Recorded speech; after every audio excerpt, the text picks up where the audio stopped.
Okay, so we're here in front of St. Andrew's United Church, and this is where Remembrance Day services were held for many, many years, as well as lots of other events, because this was the biggest building in town. This was the place. This was the place. And, you know, they used to have the honor rolls with the names of all the men who served and women that served in both wars, and they hung on the walls in here.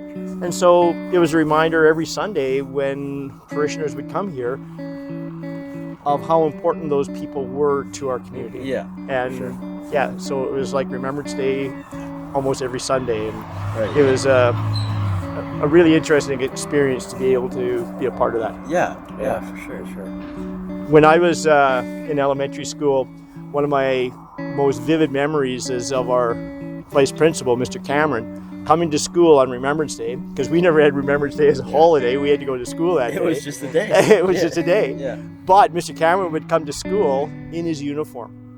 And at some point, of course, he must have snuck out that we didn't see, and he would come down here to join the rest of the veterans. Yeah. And we would be marched down to Main Street, because the veterans would leave the church here after their service and then march down Main Street to the cenotaph. Yeah. And again, my memory of those events are getting a little bit foggier as the years go by.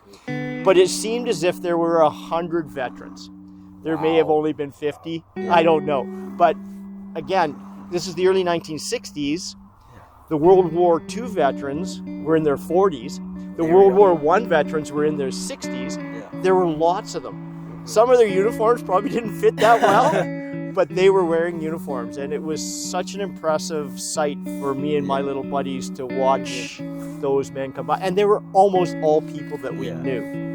And then, you know, as I got older and I started to think about, you know, what would the impact of that war have been on this community? Yeah. When all the young men and lots of the young women were gone. Like immense. Just huge. Yeah. Yeah. And it's just crazy to see now how we don't see any of that anymore. Right. Like it's so foreign to us because we don't have that anymore. Yeah. Thankfully. Right? In part, yeah. But it's a challenge, because we need to remember the people that went off and did fight, so we could have this beautiful town. And you can read the inscription here, the IODE, so that's the International Order, and it was built or erected here in 1922 to honor the veterans who lost their lives in Europe during the Great War, 1914 to 1918. And you can see the names are etched on both sides. I think there's a total of 17 names. And these are all people from These Lumsden? were people from Lumsden and area. Yeah. This one, Lee Coles. But there's a G there. Oh, it's a G. Is my great uncle. Really? Actually, great uncle. Yeah.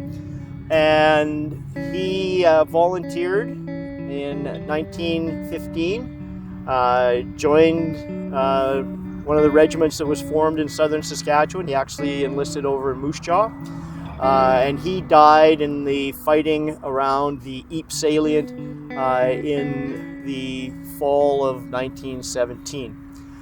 And I used to see his picture on my great-grandmother's piano when I was a kid, and his picture of him in uniform. And I can remember asking, oh, who's that? And my great-grandmother, it was her brother, would get all choked up and talk about, you know, remembering him leaving and never seeing him again and that sort of thing. But you look at the names here and on the other side, and you think about the numbers, and you think about the impact that would have on a community at that time that would have had a population of 300 or 400. And so, like, I don't know, you could count them. I think there's obviously more than 17 there, and on the other side as well. So yeah, you can imagine the impact that would have on this community, and every community in Saskatchewan, the same thing, right? Like, it was just repeated everywhere you went. Like, these are what, store owners, like just parents, it's kids, it's everything. Most of them, of course, would be farm boys. Yeah. Okay. Yeah. Like the vast majority of them, right? Like, because that's just, yeah. But there would certainly have been, you know, the sons of store owners or whatever, people that ran the town. Yeah. So just to complete my little story about my uncle, in the spring of 2015, I was fortunate enough to travel with a group of Lumsden High School students and retrace the footsteps of our soldiers in northern France and Belgium. You went on a trip? And That's yeah, awesome. there was Mrs. Winter and I think we had 31 students that went on that trip, and my son was one of them. And we found his grave. Wow. And we have a picture of him and I kneeling beside his grave. I was going to bring it with me, I should have.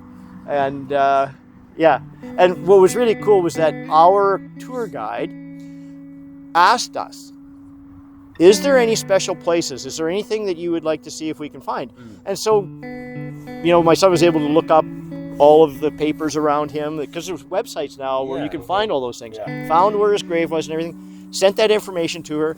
She emailed us back a day or so later, and she said, you know what, I've looked at that place. We're going to be driving right by there. She said, it's only a few kilometers from Vimy Ridge. Yeah. Oh, And wow. so we were, you know, we went and spent most of a day at Vimy Ridge, which is an absolutely remarkable experience. To walk in the footsteps of those Canadian soldiers that stormed up that ridge, it's pretty moving. Yeah. It's pretty cool. So anyway, that was a really cool sort of culmination of, you know, years and years of coming and seeing his name there. Yeah. And now we have a picture of the two of us beside his gravesite. And you actually got to That's awesome. Yeah. Actually got to find it. Yep.